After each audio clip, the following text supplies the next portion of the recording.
नमस्कार, दिन भर की बड़ी खबरों में आपका स्वागत है। मैं हूं आंचल। आज इस बुलेटिन में बात होगी वोट चोरी पर कांग्रेस के एनडीए पर हमले की, बिहार चुनाव को लेकर चुनाव आयोग की तैयारी की, देखेंगे उमर खालिद पर सुप्रीम कोर्ट में हुई क्या सुनवाई, पंजाब को लेकर राहुल गांधी ने पीएम मोदी से की क्या मांग, जानेंगे डूसू चुनाव नतीजों पर उठते सवालों को, और बुलेटिन के आखिर में देखेंगे जाने माने कार्टूनिस्ट इरफान की किस खबर पर पड़ी तिरछी नजर। लेकिन दिन भर की तमाम बड़ी खबरों से पहले एक नजर आज की सुर्खियों पर। भ्रष्टाचार के आरोपों से घिरी नीतीश सरकार, जेडीयू ने अपने ही मंत्री से मांगी सफाई, अशोक चौधरी पर 200 करोड़ की बेनामी संपत्ति के लगे हैं आरोप। बानो मुश्ताक ने किया मैसूरू दशहरे का उद्घाटन, कन्नड़ लेखिका और इंटरनेशनल बुकर प्राइज विजेता है बानो मुश्ताक। सीएम सिद्धरमैया बोले, मुस्लिम होने से भी पहले एक इंसान है बानो मुश्ताक।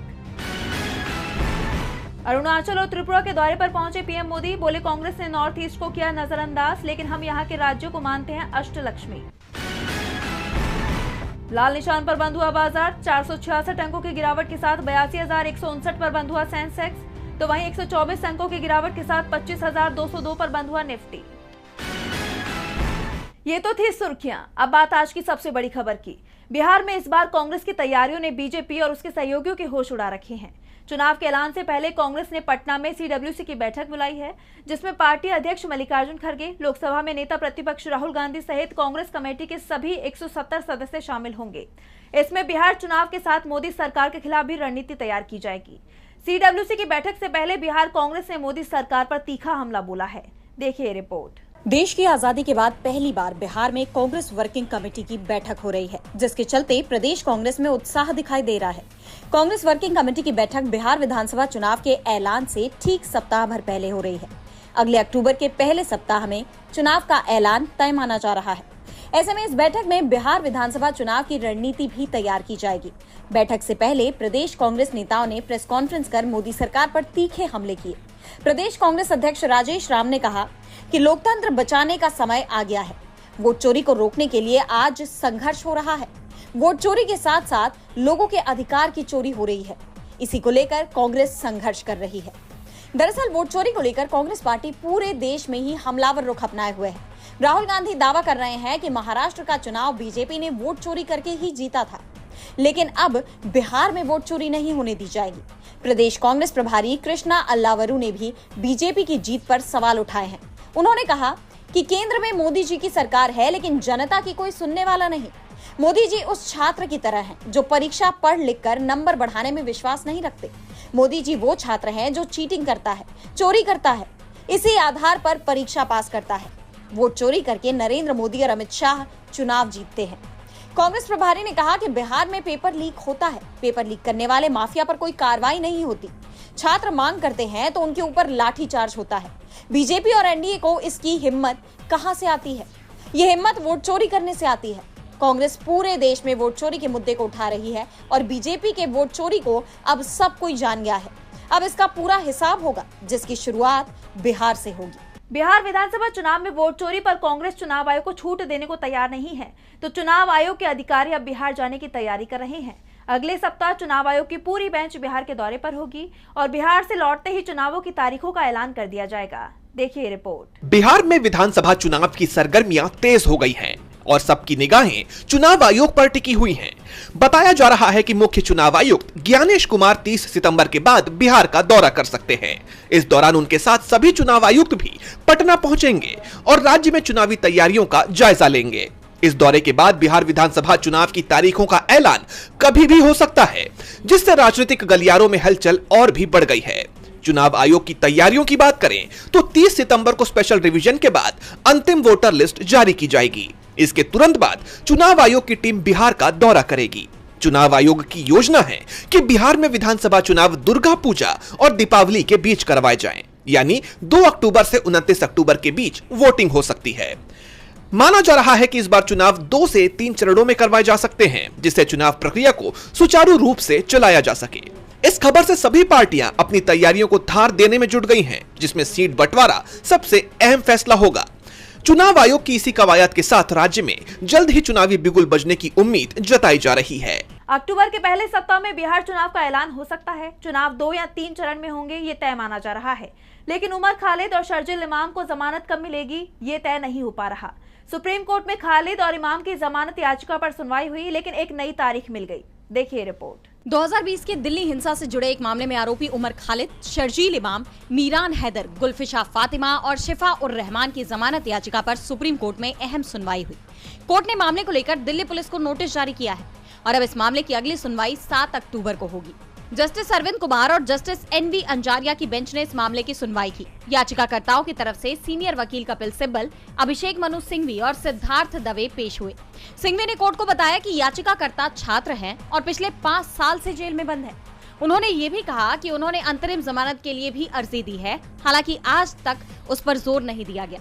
सिंघवी ने अंतरिम जमानत अर्जी पर भी नोटिस जारी करने का अनुरोध किया, तो साथ ही ये भी अपील की गई कि कोशिश की जाए अगर आरोपियों को दिवाली से पहले जमानत मिल जाए, क्योंकि सभी 5 साल से जेल में बंद हैं। इस पर जस्टिस अरविंद कुमार ने कहा कि कोर्ट मुख्य याचिका का ही निपटारा करेगा ताकि मामले का जल्द से जल्द समाधान हो सके।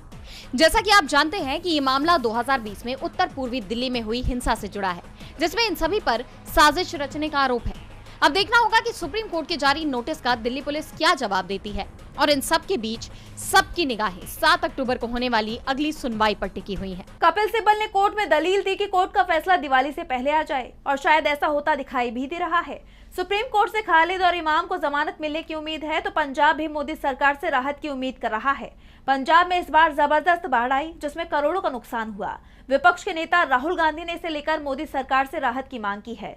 तो क्या कुछ कहा राहुल गांधी ने, जानने के लिए देखिए ये रिपोर्ट। नेता प्रतिपक्ष राहुल गांधी ने हाल ही में पंजाब पहुंचकर बाढ़ प्रभावित क्षेत्र का जायजा लिया था। साथ ही बाढ़ पीड़ितों से मुलाकात कर उनकी हिम्मत बढ़ाने का काम भी किया था। उन्होंने पंजाब के लिए केंद्र सरकार की तरफ से राहत पैकेज की धनराशि को बढ़ाने की मांग भी की थी। इसके लिए उन्होंने खुद पीएम मोदी को चिट्ठी भी लिखी थी।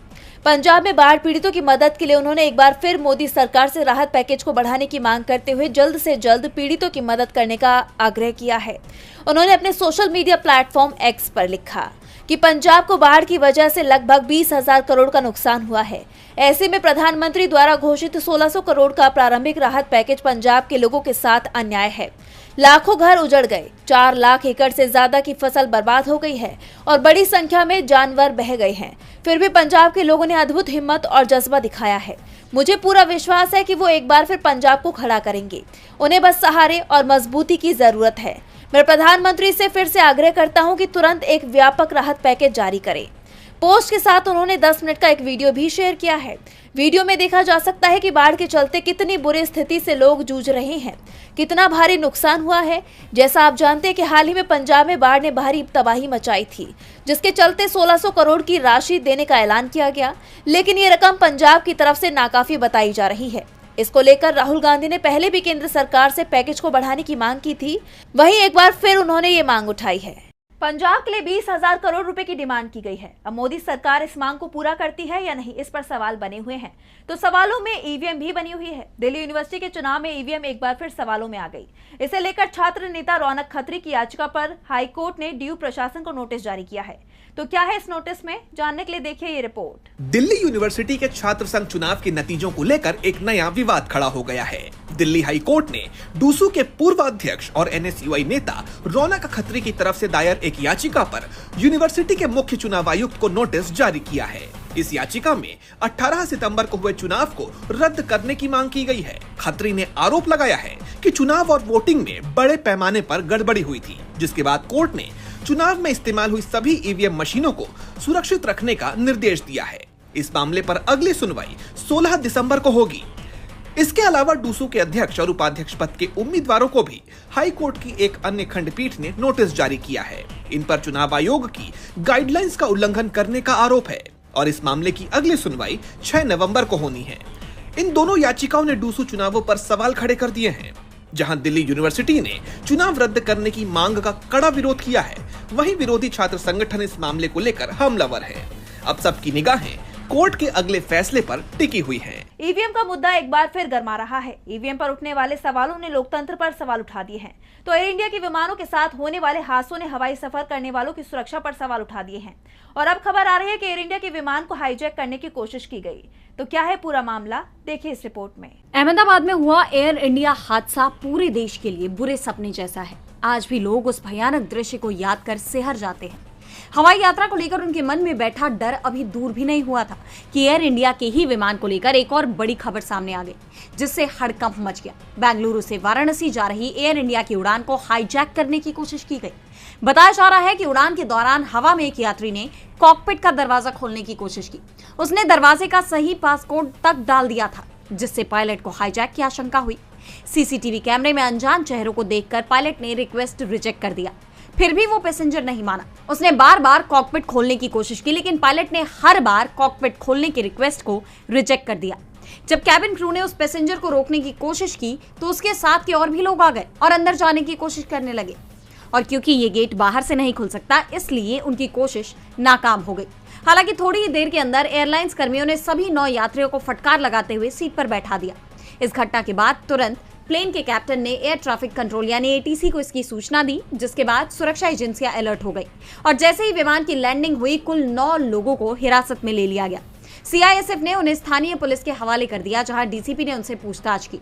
ऐसे में फिलहाल तो ये साफ नहीं हो पाया है कि आखिर उनकी मंशा क्या थी, लेकिन जिस तरह उन्होंने कॉकपिट में घुसने की कोशिश की उसने गंभीर आशंका पैदा कर दी। गौरतलब है कि विमान में 163 यात्री सवार थे और सब सुरक्षित है।